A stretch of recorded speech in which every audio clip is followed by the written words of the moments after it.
hari-hari ini itu yang aku alamin. Itu yang kau alamin. Itu yang kita semua ngalamin. Kita dibelenggu oleh sakit penyakit. Kita dibelenggu oleh fitnahan. Kita dibelenggu oleh rasa gak enak. Kita dibelenggu oleh sesuatu yang membuat kita gak nyaman. Rasanya tuh kita kayak ditekan. Dan kita kalah, down. Mungkin kau lagi dibelenggu oleh rasa sakit penyakitmu yang dalam, yang Tuhan gak sembuh-sembuh. Kasih tahu kiri kananmu, itu bukan aku. Itu bukan aku. Kasih tahu lagi kiri kananmu, katakan, kalaupun aku gak apa-apa. Gak apa-apa. Perasaan yang sama pun, Bapak Ibu Saudaraku, aku ngalamin, kita semua ngalamin. Saat segala sesuatunya tuh gak enak. Saat segala sesuatunya kayaknya membuat kita semakin drop, dan semakin drop. Saudara yang pernah ada di titik ini, you know what I mean. Tahu yang saya maksud. You know how it feel. Masih kerasa, rasanya tuh masih ada. Tapi aku mau kasih tahu buat kita semua. You know the way out. Follow the light.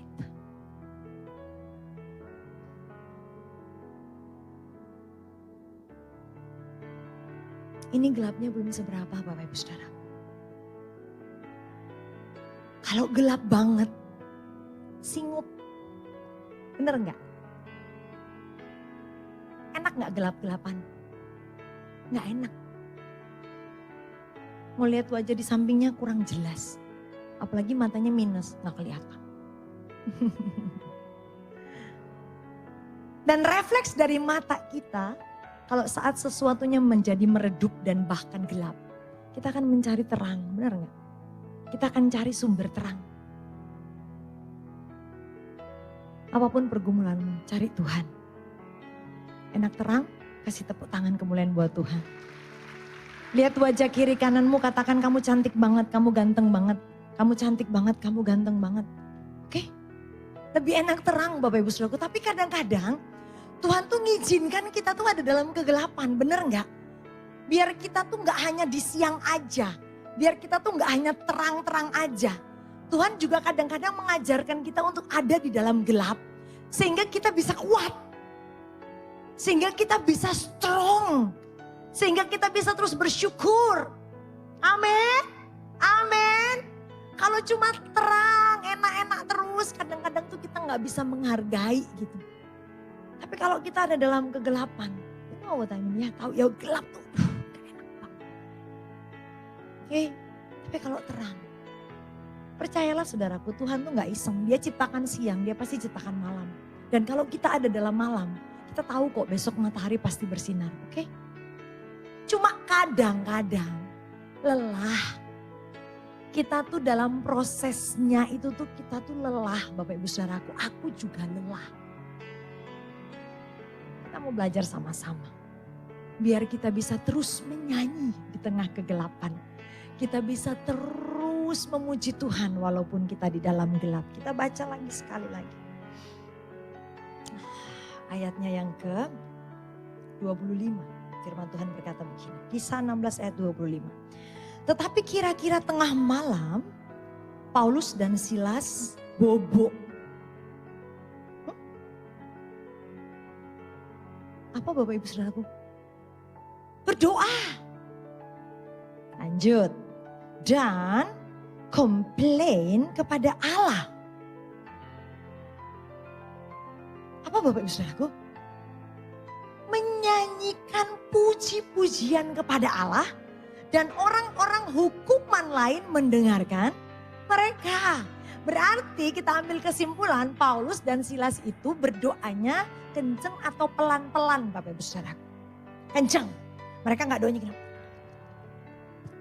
Enggak. Tapi mereka berdoa, Yesus tolong aku Tuhan.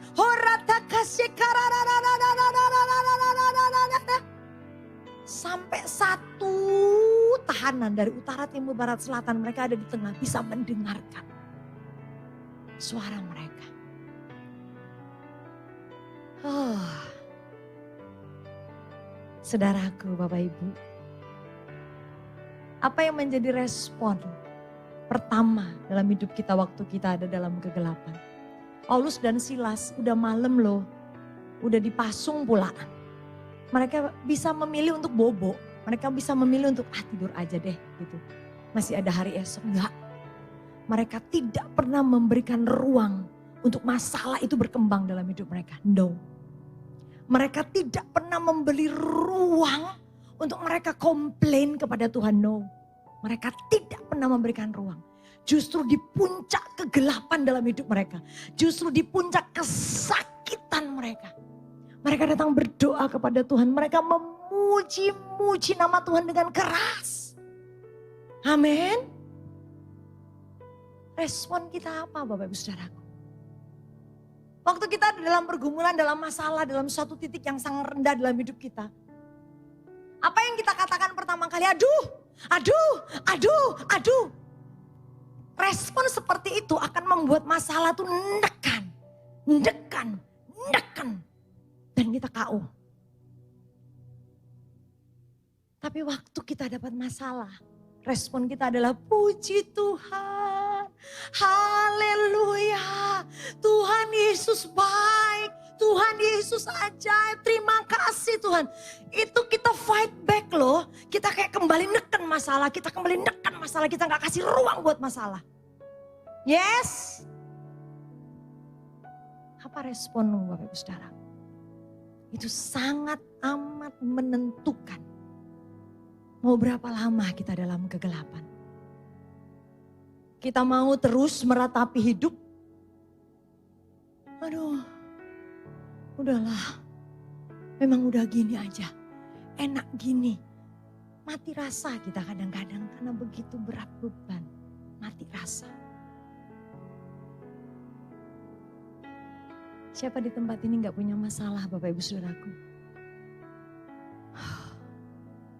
Saya punya masalah.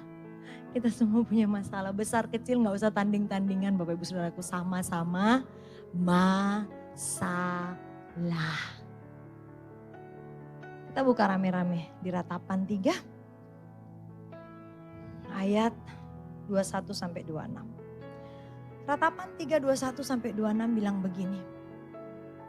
Tetapi hal-hal inilah yang kuperhatikan. Oleh sebab itu aku akan berharap. Tak berkesudahan kasih setia Tuhan. Dan tak habis-habisnya rahmatnya. Selalu baru tiap pagi besar kesetiaanmu. Tuhan adalah bagianku, kata jiwaku. Oleh sebab itu aku berharap kepadanya. Tuhan adalah baik bagi orang yang berharap kepadanya, bagi jiwa yang mencari Dia.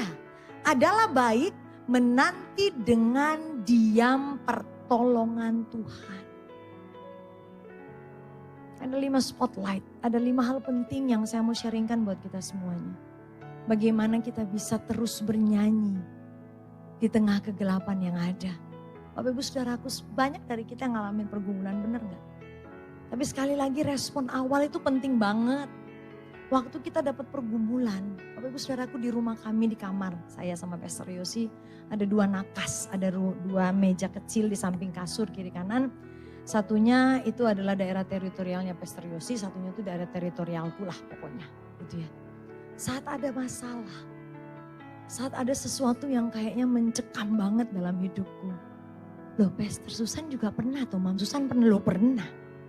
Semua kita pernah ada dalam lembah kekelaman, tapi saya belajar, aku belajar. Saat ada pergumulan yang besar, ada masalah yang besar, aku tinggalin semuanya Bapak Ibu Saudara. Datang aku depan nakas, datang aku di pojok doaku, dan aku bersujud di hadapan Tuhan. Kadang Bapak Ibu Saudaraku, air matanya menetesnya lebih cepat dari omongan. Kadang tuh sampai gak bisa ngomong Tuhan. Adanya cuma,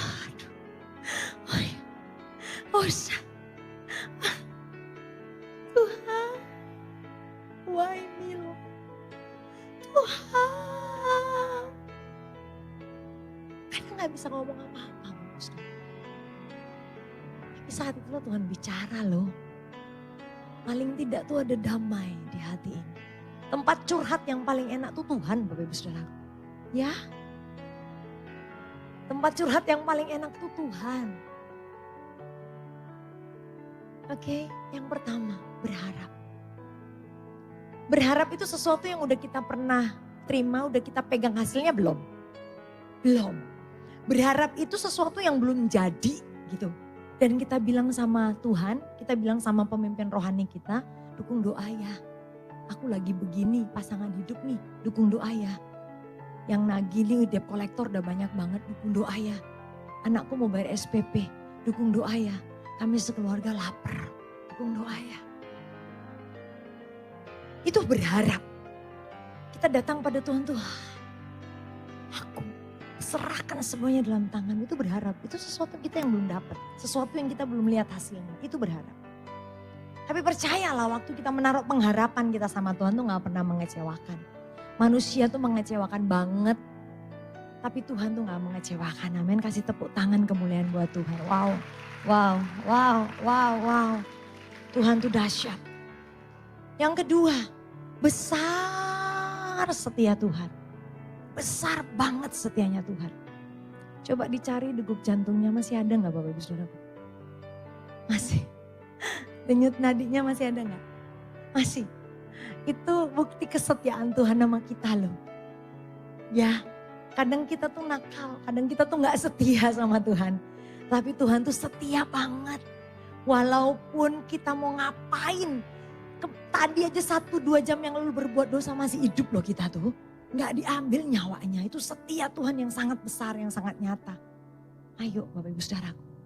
Terus percaya bahwa Tuhan kita itu setia dan kita mau terus setia kepada Tuhan. Tuhan bagianku yang ketiga. Ini aku suka banget. Tuhan bagianku itu, kalau Tuhan bagianku dan Tuhan ada di kepalaku, itu berarti I can control everything, emosional apapun dalam otakku tuh aku bisa kontrol. Kalau Tuhan ada di otakku, segala intimidasi yang masuk dalam otakku dan bilang kamu gak layak, kamu pendosa. Pernah gak sih Bapak Ibu Saudaraku lewat di satu tempat yang di tempat itu kita pernah melakukan dosa? Intimidasi gak? Intimidasi.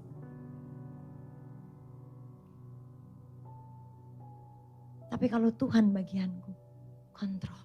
Dalam nama Yesus, aku layak. Pikiran-pikiran ini ditenangkan. Firman Tuhan minggu lalu. Mengampuni. Memaafkan. Paling tidak punya niat mengampuni kalau belum sanggup. Ya. Yang keempat, Tuhan baik. Baik banget. Baik banget. Tuhan baik banget. Kita ada sampai sekarang itu pun hanya karena kebaikan Tuhan. Amin. Semua tuh hanya karena kebaikan Tuhan. Coba kasih senyum kiri kananmu Bapak Ibu Saudaraku. Dibalas senyum gak? Dibalas dong please gitu. Seperti kita melihat senyum orang-orang di samping kita. Itulah kita melihat Tuhan tuh baik banget sama kita. Itu baru manusia yang kasih senyum. Ih bayangin loh kalau Tuhan yang kasih senyum. Aduh manis gitu di hati. Yang kelima. Tenang. Menanti pertolongan Tuhan. Nah ini Pastor. Kita kadang tuh kemerungsung. What's the meaning of kemerungsung? Buru-buru gitu, kayaknya racing banget, kayaknya belum apa-apa terima masalah. Siapa yang ngomong? Dia ya, tak cari orangnya, mana orangnya? Kemerungsung. Ketemu masalah apa, belum ngapa-ngapain. Kita sudah bingungi BBI banyaknya ngedoki. Sibuk banget. Ayo belajar tenang. Saya tuh banyak belajar ketenangan itu sama suami saya sendiri, sama Pastor Yosi. Dia tuh ya manusia paling tenang yang pernah saya temukan di kolong langit ini. Tenang banget. Dia bisa sambil melakukan sesuatu yang sangat amat penting. Tapi dia juga bisa melakukan beberapa hal yang sangat amat berbahaya. Mengurusi banyak hal. Dan semua bisa jadi selesai. Saya bilang sayang, aku kalau jadi kamu tuh gak bisa loh tulang kepala jadi tulang kaki, tulang ekor, tulang punggung gak bisa loh. Dia bisa. Dan aku belajar. Dia bilang sayang, belajar tenang. Belajar tenang dalam hadirat Tuhan. Jangan keluar kata-kata apapun sebelum engkau tenang. Ibu-ibu, kita kan gitu ya. Kadang tuh kalau udah gak tenang tuh ini keluar duluan.